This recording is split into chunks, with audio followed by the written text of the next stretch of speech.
Hello everyone. आज हम लोग देखेंगे परसेंटेज के बारे में कि परसेंटेज क्या होता है। फाइन। और ये हमारे एग्जाम के लिए कैसे हेल्पफुल है। परसेंटेज को हम हिंदी में बोलते हैं प्रतिशत।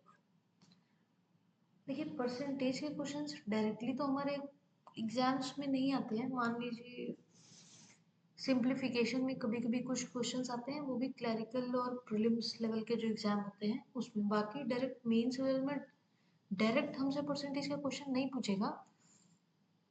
मान लीजिए जो हमारे मेंस के पेपर होते हैं उसमें डायरेक्ट क्वेश्चंस नहीं होंगे, बट जो हम क्वेश्चन सॉल्व करेंगे अरिथमेटिक के, जो हमारे अरिथमेटिक के क्वेश्चंस होते हैं उसमें बहुत जगह परसेंटेज का यूज होगा इनडायरेक्टली। डायरेक्ट क्वेश्चंस नहीं होंगे। जैसे मान लीजिए हम कोई कैलकुलेशन कर रहे हैं, कितनी बार होता है कि मिक्सचर एंड एलिगेशन में परसेंटेज का यूज होता है। फिर मिक्सचर एंड एलिगेशन में इसका यूज होता है। फिर हमारे जो प्रॉफिट एंड लॉस, उसमें भी हमारा परसेंटेज का यूज होता है। तो डायरेक्टली इनडायरेक्टली परसेंटेज का यूज हमारे एग्जाम पॉइंट ऑफ व्यू के लिए इम्पोर्टेंट है। फाइन। तो सबसे पहले हम देखेंगे परसेंटेज। परसेंटेज ये दो वर्ड से मिलकर बना है, per cent. Per means out of, cent means 100। कोई भी वैल्यू आउट ऑफ 100 क्या है, वही हमारा परसेंटेज है। मान लीजिए कोई वैल्यू हमारे पास 80 आउट ऑफ 100 है, तो परसेंटेज हो जाएगा 80%। इसको ऐसे समझेंगे, मान लीजिए हमने कोई एग्जाम दिया, 100 मार्क्स का पेपर था, हमारे 62 मार्क्स है, तो हमारा परसेंटेज क्या हुआ, 62%। फाइन। मान लीजिए हमारा एग्जाम हुआ 200 मार्क्स का, हमें 91 मार्क्स आए, आउट ऑफ 100 होता तो ये 91% हो जाता। बट ये आउट ऑफ 200 है, हमें आउट ऑफ 100 निकालना है। हम 2 से डिवाइड कर देंगे। अगर हम 200 को 2 से डिवाइड करेंगे तो ये 100 हो जाएगा, तो हमें 91 को भी 2 से डिवाइड करना होगा। ये हो जाएगा 45.5%, हमारा आंसर हो जाएगा। फाइन। ये तो सीधी सीधी बात होगी। कोई नंबर है या कुछ मार्क्स है, या मान लीजिए एवरेज है। मान लीजिए क्लास 8th में टोटल मेरे 5 सब्जेक्ट्स थे। ठीक। हर एक सब्जेक्ट 100 मार्क्स का था, टोटल 500 मार्क्स हुए। और पांचों सब्जेक्ट में कंबाइंड मार्क्स हमारे 410 आए। तो कोई हमसे पूछेगा कि क्लास 8th में हमारे कितने परसेंटेज मार्क्स रहे, तो ये हम कैसे बताएंगे। ये ऐसे देखेंगे, ये हम ऐसे देखेंगे, 410 हो गया आउट ऑफ 500। हमें आउट ऑफ 100 वैल्यू चाहिए। 500 को 100 करने के लिए 5 से डिवाइड करेंगे, 410 को भी 5 से डिवाइड करेंगे। 5 8 जा 40, 5 2 जा 10। 82% मार्क्स आए हमारे एग्जाम में। सिंपल है। ये तो हो गया जब हमारे पास होल नंबर होगा। अब मान लीजिए कि ऐसा हो, हमारे पास कोई फ्रैक्शन वैल्यू, किसी ने हमें हम्म,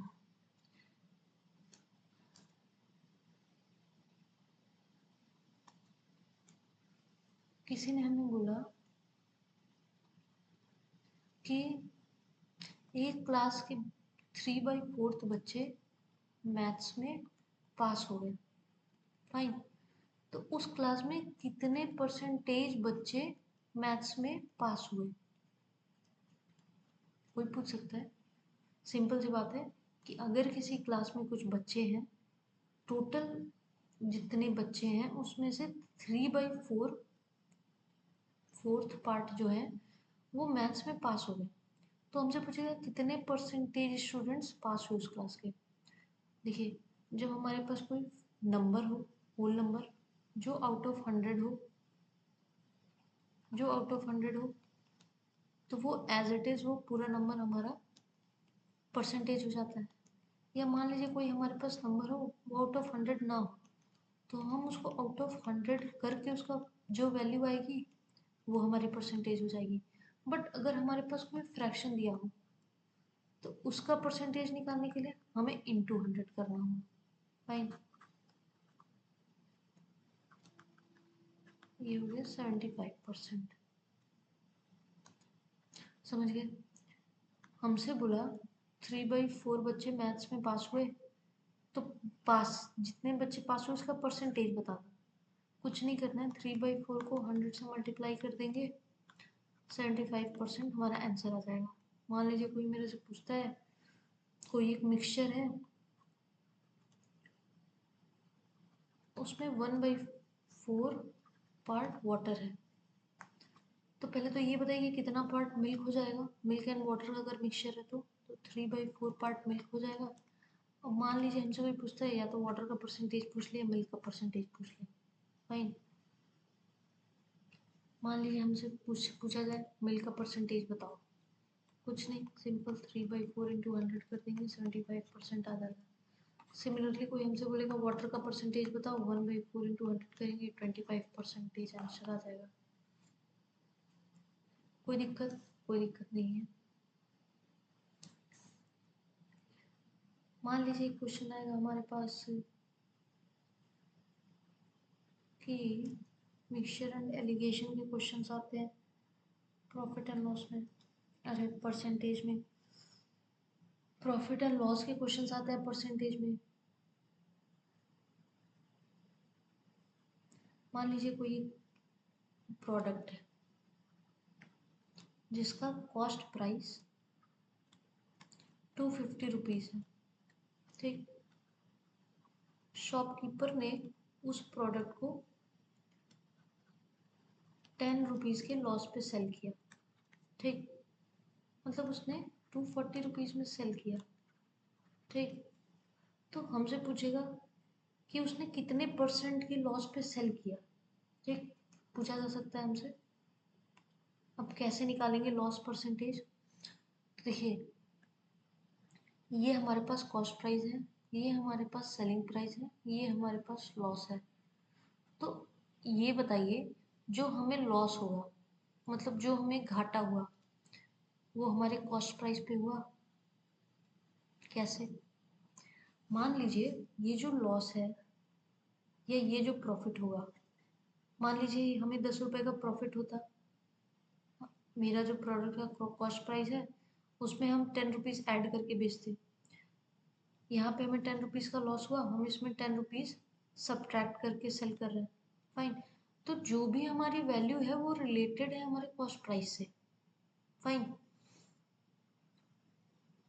जब वैल्यू रिलेटेड है हमारे कॉस्ट प्राइस से, तो जो हम लॉस परसेंटेज निकालेंगे वो भी तो हमारे in respect of cost price होगा, in respect of cost price होगा, बिल्कुल होगा।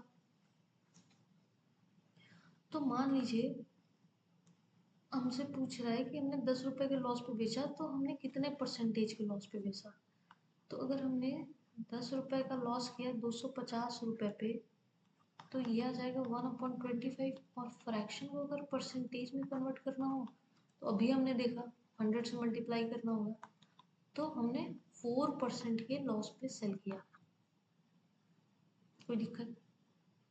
मान लीजिए हमसे बोलता लॉस की जगह कि हमने उसे 20 रुपीज़ के प्रॉफिट पे सेल किया, से प्रॉफिट भी हमें कॉस्ट प्राइस पे ही होना है, हमारा हो जाता 20/250 इंटू 100, 0.024।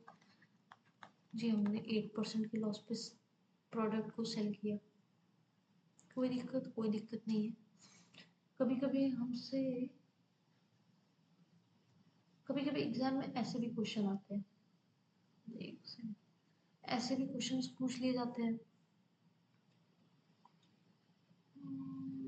कभी कभी मान लीजिए हमसे पूछ लिया जाता है कि ये नॉर्मल सिंप्लीफिकेशन 6% ऑफ 407 ये कैलकुलेट करना होता है। मान लीजिए कभी कभी होता है कि 200% ऑफ 25 कैलकुलेट करना होता है। देखिए यहाँ पे जैसे हमारे पास है 6% ऑफ 407, परसेंटेज मतलब हो गया आउट ऑफ 100, मतलब 6/100 इंटू 407। क्या करेंगे, इनका मल्टीप्लाई कर देंगे। 6 7 जा 42, 6 4 जा 24 अपॉन 100 है। दो प्लेसेस के बाद डेसिमल पुट कर देंगे, आंसर आ जाएगा। ठीक, ये क्वेश्चन देखेंगे 200% ऑफ 25। ठीक, 200% मतलब परसेंट ऑफ 25। क्या ये टफ है? 10 to 25 to 50% हमारा आंसर हो गया, या 50 हमारा आंसर हो गया, जो भी। परसेंटेज में कुछ नहीं है, बस कैलकुलेशन है, और सारी कैलकुलेशन आउट ऑफ 100 हमें निकालनी है। मतलब कुछ भी पूछा जाए आउट ऑफ 100 कर देना है, वही हमारा हो जाएगा परसेंट। परसेंटेज में और कुछ भी नहीं है। फाइन।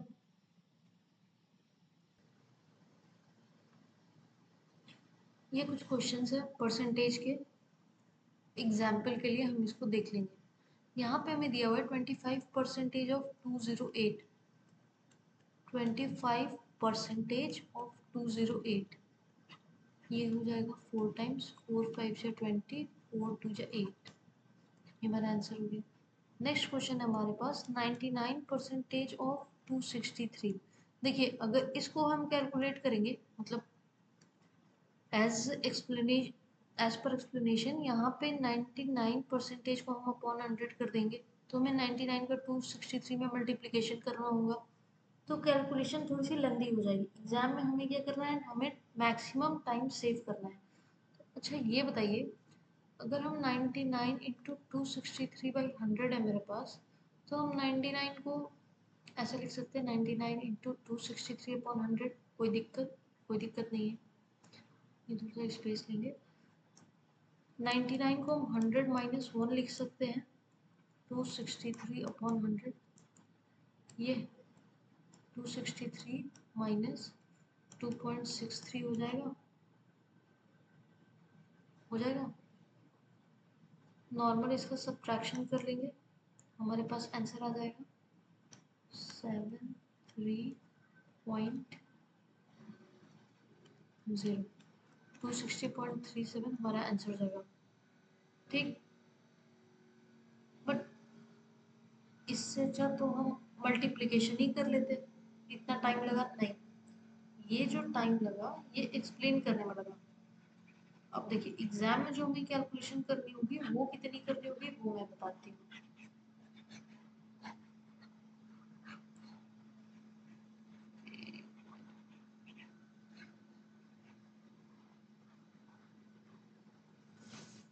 देखिए एग्जाम में जो कैलकुलेशन करनी होगी वो करनी होगी 263, दैट इज 100% माइनस 1%। हमारा पहला स्टेप ही एग्जाम में ये होगा, कुछ नहीं करना है, 263.00, 2.63 730 260 आंसर, एक लाइन में करना है। इतनी सारी जो इसके पहले कैलकुलेशन थी वो सब माइंड में करना है। भाई हमें 99 दिख रहा है, 99 देखते ही हमें ये दिख जाएगा कि 100 माइनस 1 है, 100 263 का 100%, 263 का 1%, 2.63 करना क्या है, बस सब्ट्रैक्शन करना है। फाइन, ये हमारा हो जाएगा।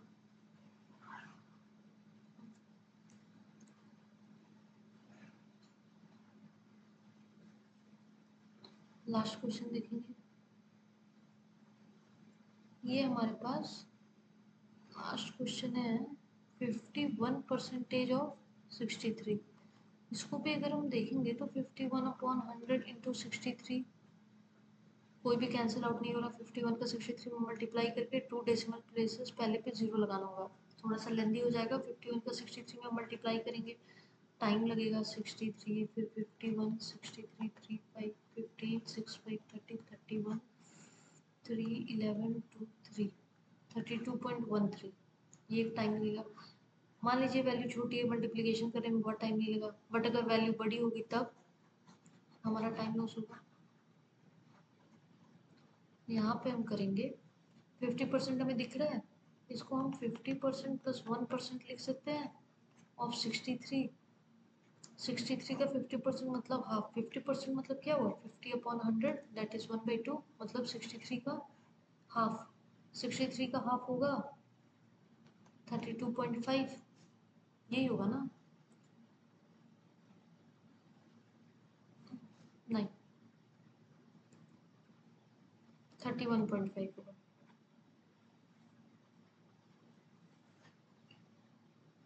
ये हो गया 63 का 50%, फिर 63 का 1%। बहुत सिंपल है, 63 का 100% होगा 63, 63 का 10% होगा 6.3, 63 का 1% होगा 0.63। 0.63 ऐड कर देना, 31.5 0.63 311 32.13। लेकिन फिर से वही बात, इसमें तो बहुत टाइम लग गया, बिल्कुल टाइम नहीं लगा है। एग्जाम में हमें ये सब नहीं करना है।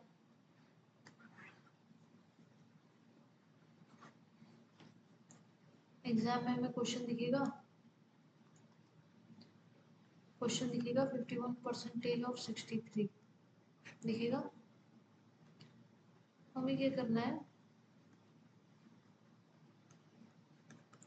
51% ऑफ 63 लिखा हुआ है, ये हमें पहले दिख जाएगा 50% प्लस 1%। 50% हम सबसे पहले लिख लेंगे 31.5 प्लस 1% लिख लेंगे 0.63। हमारा पहला स्टेप ही यही होगा, 0.63 3 6 5 11 32.13 आ गया हमारा आंसर। कुछ नहीं करना है परसेंटेज में, बस दिमाग लगाना है और कुछ वैल्यूज हैं जो हमें याद करनी है। जैसे 100% 1, ये बहुत ईजी है। 50% की वैल्यू 1/2, 25% की वैल्यू 1/4, 12.5% की वैल्यू 1/8, 6.25% की वैल्यू 1/16। ठीक है, ये कुछ बेसिक वैल्यूज हैं जो मतलब ये तो एकदम रटी हुई होनी चाहिए। इसके अलावा भी मान लीजिए 3/4 है 75%, ऐसे इससे क्या होता है और इजी हो जाती है हमारी कैलकुलेशन। मान लीजिए हमारे पास कोई क्वेश्चन होगा,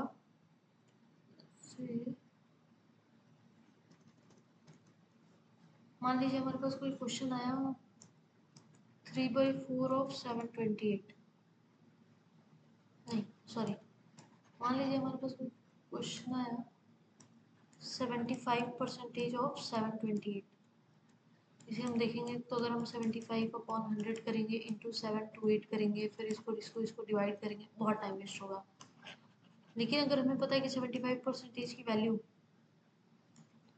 75% की वैल्यू 3/4 होती है, हम कुछ नहीं करेंगे, 728 इंटू 3/4, 4 1 जा 4, 8 जा 32, 4 2 जा 8, 3 6 18 3 जा 54, 546 हमारा आंसर हो जाएगा।